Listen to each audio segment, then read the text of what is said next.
함께 나눌 말씀은 사도행전 14장의 말씀입니다.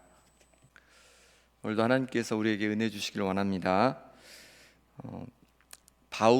바나바는 예루살렘 교회 파송을 받아서 안디옥 교회에서 안디옥 교회를 섬기게 되었습니다. 근데 바나바는 혼자 섬긴 것이 아니라 자신이 예루살렘 교회에 소개해 주었던 바울을 길리기아 다소에서 데려다가 함께 안디옥 교회를 섬기게 됩니다. 바나바는 권면하고 위로하고 사람을 세우는 그런 은사를 가진 사람이었습니다. 반면에 바울은 어떤 은사가 있었냐면 말씀을 잘 풀어 가르치는 그런 은사가 있었습니다. 그래서 두 사도가 바나바와 바울이 함께 동역할 때에 안디옥 교회는 큰 부흥을 이루었고, 또한 그들의 삶도 변화되어서 세상 사람들로부터 그리스도인이라는 이야기를, 칭호를 듣게 되었습니다. 우리도 하나님 말씀 앞에 날마다 새롭게 됨으로 말미암아 그리스도인으로 세상 사람들로부터 인정받는 우리가 될 수 있기를 소망합니다. 이렇게 바나바와 바울이 안디옥 교회를 잘 섬기고 있는데, 어느 날 교회 공동체가 함께 금식하며 기도할 때에 어떤 말씀을 주시냐면 바나바와 바울을 따로 세워서 선교사로 파송하라는 것이었습니다. 이 안디옥 교회를 정말로 든든히 세워간 건 두 사도인데 한 명도 아니고 두 명 다 선교사로 파송하라는 거예요. 이 말씀 앞에 안디옥 교회는 순종하게 되고 바울과 바나바도 순종하게 되어서 이제 바울과 바나바는 선교 여행을 떠나게 됩니다. 이것을 바울 기준으로 해서 1차 선교 여행이다라고 하는데요. 1차 선교 여행은 사도행전에서 13장, 14장 이 두 장에 걸쳐서 기록되어 있습니다. 그렇습니다. 선교는 바울이 원해서, 바나바가 원해서 시작된 것이 아니었습니다. 교회에 성령께서 감동을 주셔서 바울과 바나바를 떠나보내게 되었고, 교회 공동체는 이들을 후원하게 되었습니다. 그런 이 선교는 바울과 바나바 개인 선교가 아니라 성령의 선교요, 또 안디옥 교회의 선교가 되었습니다. 성령에 이끌려 바울과 바나바가 많은 곳에서 복음을 전했는데, 그것은 바울과 바나바가 전한 것이기도 하지만 또 한편으로는 바로 안디옥 교회가 함께 그곳에서 복음을 전한 것이 된 것입니다. 여기서 우리는 선교의 모델을 하나 발견하게 됩니다. 선교는 한 개인 선교사의 헌신으로만 되는 것이 아니라는 겁니다. 교회가 함께 가는 것입니다. 그래서 어떤 말이 있냐면 가는 선교사, 보내는 선교사, 이런 말이 있습니다. 가서 현장에서 뛰는 선교사님이 있는 뿐만 아니라 또한 이곳에서 보내는 선교사로서 기도로 또 여러 가지 후원으로 돕는, 보내는 선교사가 필요하다는 것입니다. 우리도 선교 현장에 가지는 못하지만 보내는 선교사로서 기도로 함께 동역하는 우리 성도님들 되시길 바랍니다.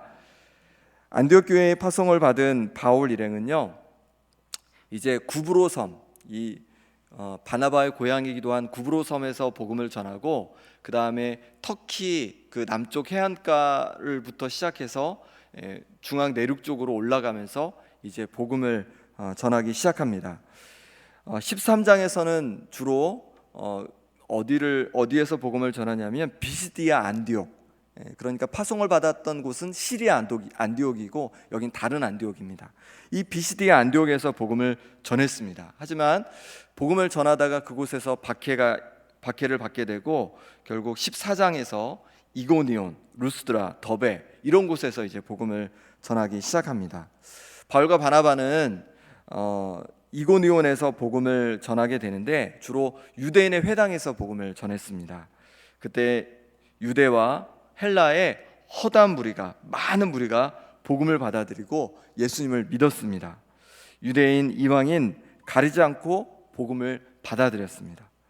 우리가 받은 복음, 이 복음은 유대인만의 복음도 아니고 또 우리만의 복음도 아니고 온 세계 모든 사람들의 복음이기 때문에 그렇습니다. 모든 사람에게 구원을 주는 복음이기 때문에 그렇습니다. 하지만 비시디아 안디옥에서처럼 이곳에서도 복음을 방해하는 사람들이 있었습니다. 이들은 다름 아닌 바울과 한민족인 유대인들이었습니다. 우리도 그렇습니다. 신앙생활을 할 때 방해가 되는 것이 그냥 멀리 있는 사람들이 아니라 나랑 가까이 있는 사람들이 내가 신앙생활을 하는데 어려움을 주고 방해가 될 수 있습니다. 우리 2절 말씀을 같이 한번 읽어보겠습니다. 2절입니다. 그러나 순종하지 아니하는 유대인들이 이방인들의 마음을 선동하여 형제들에게 악감을 품게 하거늘. 유대인들이 이방 사람들의 또 유대인들의 마음을 이렇게 막 선동하는 거예요. 그래서 이 바나바와 바울에 대한 나쁜 감정을 품게 하는 거예요. 그리고 공격하게 하는 것입니다. 복음을 전하는데 어려움이 생겼습니다. 문제가 생겼습니다. 바울과 바나바는 어떻게 했을까요? 이 문제 앞에 어떻게 했을까요? 3절 말씀 제가 한번 읽어보겠습니다. 두 사도가 오래 있어 주를 힘입어 담대히 말하니 주께서 그들의 손으로 표적과 기사를 행하게 하여 주사 자기 은혜의 말씀을 증언하시니. 아멘.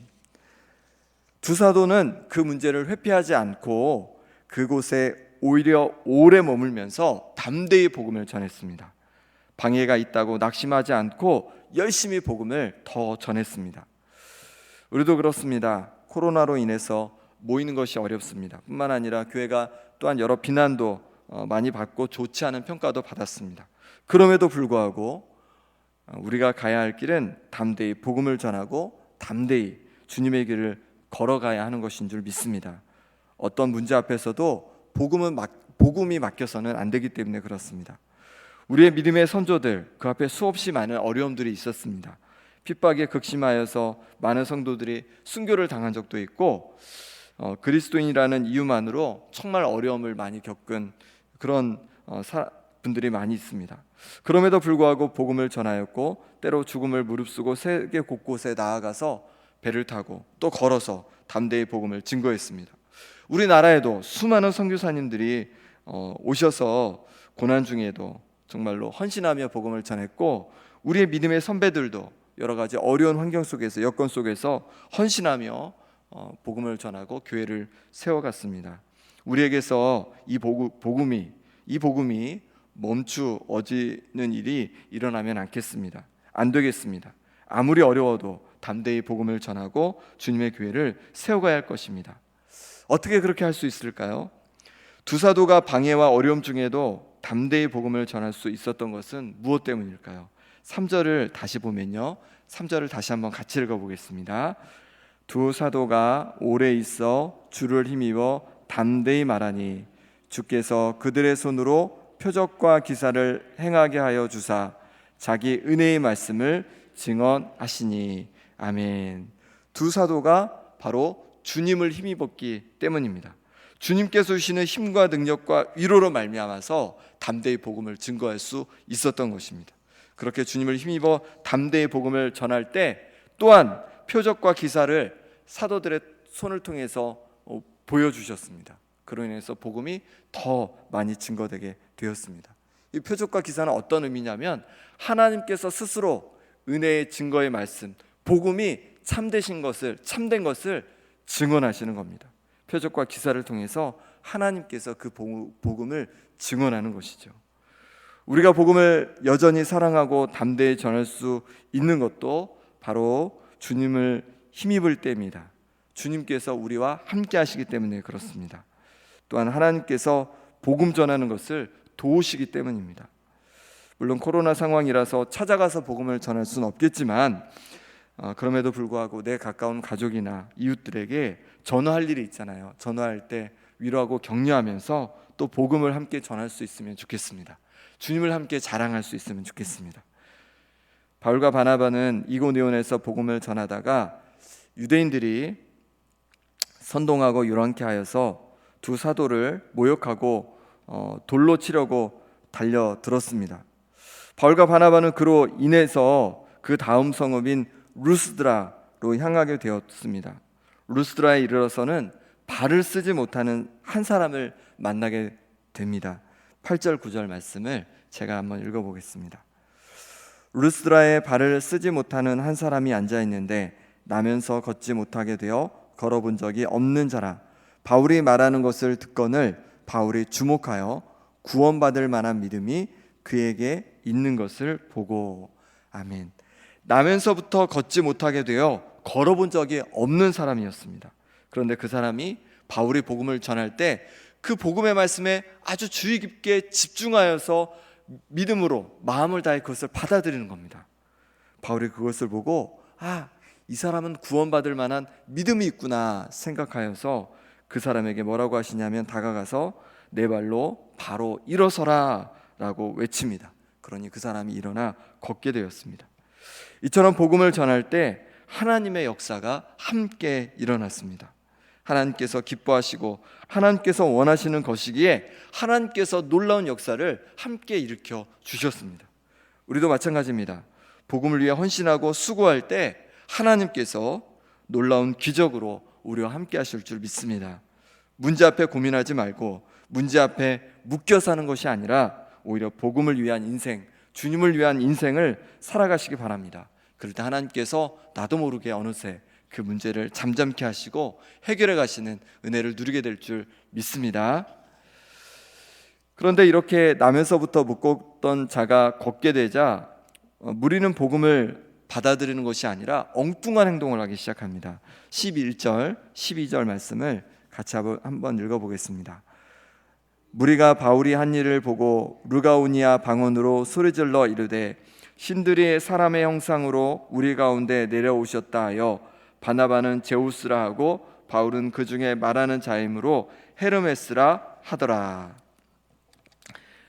못 걷던 사람을 이렇게 세우니까 그 사람들이 어떻게 생각했냐면 바울과 바나바가 신이라고 생각한 거예요. 신들이 내려와서 역사를 일으킨 거라고 생각한 거예요. 왜 그런 생각했냐면 그 당시 이 터키 지방도 그리스 문화의 영향을 받고 있었기 때문에 우리가 들어봤잖아요. 그리스 신화, 그것들을 그대로 받아들이고 있었던 거예요. 믿고 있었고 그런 신당들도 두고 있었던 겁니다. 그러니 바나바는 제우스, 또 바울은 헤르메스라 하면서 어떻게 하냐면 그 제우스 신을 섬기는 신당의 그 제사장이 소를 가지고 또 화환을 가지고 와서 이 바울과 바나바 그 앞에 세워놓고 막 제사를 드리려고 하는 겁니다. 그때 바나바 바울은 옷을 찢고 무리 가운데 뛰어들어가 소리를 지르면서 그들을 말렸습니다. 그러면서 하나님을 전할 기회로 삼았죠. 그렇습니다. 복음을 전하니 어려움과 핍박이 있지만 하나님의 능력의 손이 함께 하셨습니다. 능력이 함께 하셨습니다. 코로나로 인해서 하나님의 자녀인 우리의 마음이 작아지지 않기를 원합니다. 여전히 복음을 전하고 담대히 증거하는 우리가 될 수 있기를 바랍니다. 그럴 때 하나님의 능력의 손이 우리와 함께 하셔서 우리를 도우시고 또한 놀라운 역사를 이루어 가실 줄 믿습니다. 이 시간 우리 함께 기도하겠습니다. 이 시간 기도하실 때 여러 어려움 중에도 담대히 복음을 전할 수 있게 하여 주시옵소서. 광양제일교회가 구원의 방주 역할을 감당케 하여 주시옵소서. 또한 우리 장준호 선교사님과 또한 많은 선교사님들, 세계에 나가 있는 선교사님들 가운데 능력으로 함께하여 주시옵소서. 또한 코로나 잘 극복할 수 있도록 은혜 더하여 주시옵소서. 이 시간 우리 함께 기도하겠습니다. 아버지 하나님, 이 시간에 주님 앞에 나와서 기도합니다. 아버지 하나님, 정말로 우리의 믿음의 선조들이 또 바울과 또 바나바가 여러 어려움 중에도 낙심하지 않고 절망하지 않고 복음을 담대히 증거할 때 하나님, 그 복음 앞에 많은 사람들이 구원을 얻게 되고 그 복음을 통하여서 복음이 선포될 때 놀라운 기적의 역사들이 일어났던 것처럼 아버지 하나님, 우리가 담대히 복음을 전하는 자들에게 도와주시고 복음을 이어가게 하여 주시옵소서. 그렇게 복음을 담대히 전할 때에 하나님께서 정말로 구원의 역사를 일으켜 주시고 또 그 가운데 하나님의 능력의 손이 함께함을 보게 하여 주시옵소서. 주의 뜻과 아버지의 주의 나라를 위해서 즐거이 헌신할 때 아버지 하나님, 이 땅의 것으로 채워가시는 하나님의 능력을 경험케 하여 주시옵소서. 아버지 하나님, 또한 우리 교회가 그 구원의 방주 역할을 감당할 수 있기를 원합니다. 하나님의 능력의 손으로 우리를 붙잡아 주시고 아버지 함께 해주시고 지혜를 얻게 해주셔서 아버지 있는 자리에서 아버지 할 수 있는 방법으로 담대히 복음을 증언해 갈 수 있도록 역사하여 주시옵소서. 코로나가 잘 극복될 수 있기를 원합니다. 하나님 도와주시고 붙잡아 주셔서 코로나로 말미암아 여러 어려움들이 있습니다. 하나님 잘 극복하게 도와주시고 이로 인해서 교회가 어려움 당하지 않도록 도와주시고 오히려 아버지 하나님 담대히 복음을 증언하는 기회로 삼을 수 있게 하여 주시옵소서. 하나님, 오늘도 하나님의 능력의 손으로 우리 성도를 붙잡아 주셔서 삶의 자리에서 주님을 바라보고 주님을 힘입어 살아갈 수 있도록 역사하여 주시옵소서. 하나님 인도하여 주시기를 원합니다. 아버지 하나님, 여러 어려움과 힘든 중에도 바울과 바나바가 또 우리의 믿음의 선조들이 담대히 복음을 증거했던 것처럼 우리도 우리의 삶의 자리에서 복음을 증거하며 하나님 나라를 위해 살아갈 수 있도록 도와주시옵소서. 그럴 때 우리 삶의 모든 문제를 다루시고 해결하시고 아버지 하나님께서 역사하시는 그 기적을 경험케 하여 주시옵소서. 아버지 하나님, 세계 곳곳에 나가 있는 선교사님들이 있습니다. 하나님, 저들 가운데 능력으로 함께하여 주셔서 복음이 힘있게 증거되게 도와주시고 또 우리는 함께 보내는 선교사로서 협력하게 하여 주시옵소서. 코로나로 말미암아 많은 어려움이 있습니다. 하나님, 주께서 도와주셔서 정말로 잘 극복할 수 있는 지혜를 허락하여 주시고 코로나로 인해서 교회가 어려움 당하지 않도록 하나님 붙잡아 주시옵소서. 예수 그리스도 이름으로 기도드립니다. 아멘.